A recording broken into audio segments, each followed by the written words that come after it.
All right, guys, the embargo on Palworld early access for creators is up and the NDAs are turned off, meaning that people are actually streaming and playing Palworld before early access launch on January 19th. I've watched something like 12 to 15 hours of gameplay, and here's what I know about the game and my first impressions.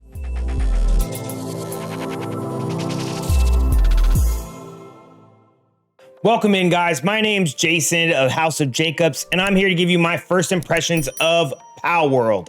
First, primarily, Palworld is a survivor slash monster training game. It is something like a cross between Pokemon Arceus, Arc Evolved, and Breath of the Wild at the same time.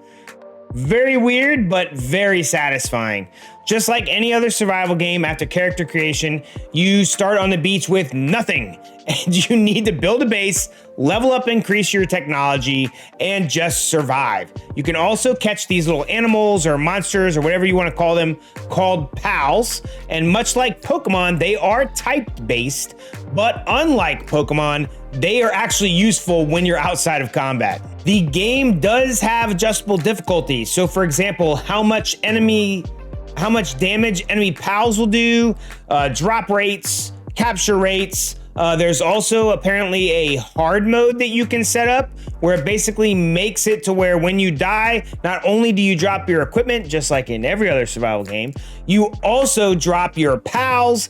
And as far as I can tell, maybe you can use that to set up a Nuzlocke type ability in the game. I'm not quite sure if your pals will die. Nobody straight up said that, but there is adjustable difficulty levels that will change everything on how your world or server or whatever is set up. The combat looks super satisfying. You can melee when you start because you have to start with like a stick or something, and then you move on to bows, and then much later on in the game you get up to where you're using guns and stuff as you bring your technology up. There seems to be a rolling mechanic to it, much like Dark Souls, but it just but it doesn't feel very Dark Souls-y, more again along the Breath of the Wild type combat. As far as I know, you can also throw out your pals to help in combat, which is super useful. There does appear to be an invincibility frame to the roll, so that is very Dark Souls-like as well. So, I mean, combat seems pretty cool. Just getting out there and getting in the world and fighting the Syndicate guys and fighting pals and capturing them all seems real easy and smooth and kind of very easy to pick up. The map is not procedural generated, nor does it work on a seed system. It is just one size fits all, and that size happens to be something like 16 square kilometers. So it is pretty big. With that being said, there is a fast travel in the game where basically you find statues and they let you fast travel between each of the statues and between the bases, as in bases, more than one, that you can build in the game. All right, the storyline, again, like many survival games, basically doesn't exist. But in all reality, you wake up on the beach, you have nothing, you pick up some like iPad device, and you are off to build a base and survive. The Syndicate seems to be some type of antagonist, and there are bosses and boss towers to these guys that you can kind of access fairly early on in the game.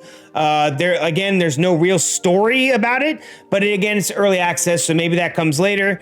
Or it's just going to be like any other survival game where they give you very high level type stuff. Think Valheim, where the crow tells you super high level stuff and you don't know what the hell's going on, but you go and build a base. And that's what I get from this.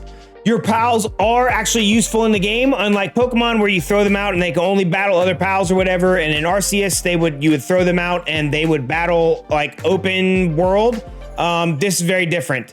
The pals are useful not only in combat, but also they can work on your base collecting resources. Some are mountable, which gives you a lot more speed covering this big map.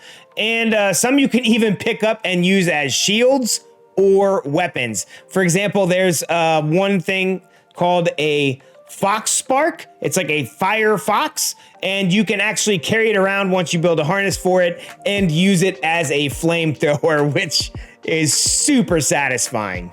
Pals can be deployed at your base to collect resources, which makes resource gathering much better for you later on. They do need to be fed just like any other tamed animal you have in a game, and some have special roles and characteristics that make them more useful at certain jobs. So as you gather pals, you build your base and stuff, just check out what the pal says in their little stat box and what they're good at, and just kind of assign them to those tasks. Pals also have a sanity system as well.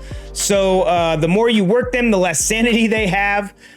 Sleeping and relaxing and switching out pals to allow them to rest will help keep their sanity in check. From my understanding, if sanity gets too low, they may actually start attacking you or your other pals, but I did not see that on stream. I think everybody was just kind of keeping their pals going, and the streamers were just kind of talking about that.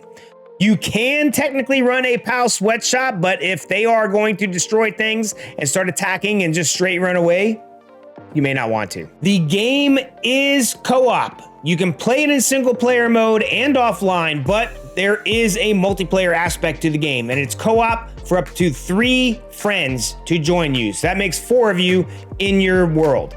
There is also the ability to open a dedicated server, which will allow up to 32 players. Pocket Pair, which is the creators of the game, says that they'll provide you tools to actually do all that stuff, or you can host your own private servers, whichever one you choose. There is, however, actually no crossplay as of right now, so it's either on Xbox or on Steam. So you either have all your friends on Xbox, or you have all your friends on Steam, or you just get the games on both, and then you can play with whoever happens to be playing. As of right now, there are no microtransactions in the game, and I haven't seen any of the developers talking about adding any whatsoever. The game is going to launch early access January 19th with a $29.99 price tag. That's USD, so check your prices for your local stuff. It'll also be available on Game Pass as well for the Xbox and the Xbox PC versions of Game Pass, as far as I can tell. So that's super cool. Again, you can, if you happen to have Game Pass, you can try it for free. And if your friends are all playing on Steam, you can go ahead and buy it there if you like the game. Now, it is an early access game, so that means there are bugs. Some of the bugs that I've seen people kind of run into, I've seen people get knocked into rocks and kind of be stuck and look like they're kind of falling through the world. I've also seen some of the pals and syndicate bad guys get knocked into some of the environments and kind of get stuck. But again, this is an early access game. It's not a polished, finished game. They're allowing everybody to play early access, so it's kind of to be expected. A couple other things I've seen is, while the pals are collecting resources and stuff, sometimes they get a little glitchy and they just start throwing the resources down and trying to collect them back up. So the poor little guy's just losing it. That's just, both of those things just take a quick reset and it kind of fixes them. Just like in most survival games, there is a building thing to it, so there's also going to be glitches with your building. The only real big one I saw, I'm sure that there's issues with placement, obviously, on the ground and stuff. That's always going to be with any survival game, but again, early access, that's going to be a little bit exacerbated. But when I saw someone trying to build some walls after they had already put a roof up, the wall wouldn't go in. It said it was obstructed. They had to knock down the roof, put up the wall, then put on the roof. So a little bit of a glitchy building system, but also not that bad. Valheim was much worse when it first started, and they've ironed that all out too. So I expect that all of this will get ironed out with updates to the game as it goes on. And you also have to remember that some of these real big franchises are throwing junk at us right now. So the fact that I've only seen a few of these glitches and haven't heard anybody super complaining about early access bugs is amazing to me at this point. We have stuff like Jedi Survivor where you will literally fall out of a ship into space and the entire game locks up. And that was a released finished product. So I'm actually pretty happy with the from what appears to be the very smooth launch of, again, an early access game. All right, so my take. This game looks super fun, and it is well worth the low price that it has. I can see spending probably 100 hours in my own world building and soloing and kind of doing things, and probably even more if I'm joining other friends and stuff. And with promised updates and expansions of the numbers of pals available, this game could easily take up a constant spot in my streaming schedule, and at least will for the first few months of the game launching. And I guarantee I'll be playing it a ton offline as well. The game looks super smooth, super awesome. And I mean, in all reality, again, for an early access game at such a low price, I don't see why anybody wouldn't just grab it. If you're into survival games, it's perfect. If you're into Pokemon, it's Pokemon. You've got everything that you could want in a game, and throw in the Breath of the Wild feel of the open world, and it's just super satisfying. The music's even cool too. So anyways, that's it for me, guys. That's my first impression. I will be streaming the game as after it launches, early access for everyone. I'll be online. I'll be putting out more tutorials and stuff. So please hit the sub, hit the notification so you can see when we go live and stuff. Come join us in the chat. And thank you guys very much. And we'll see you next time on the House Jacobs.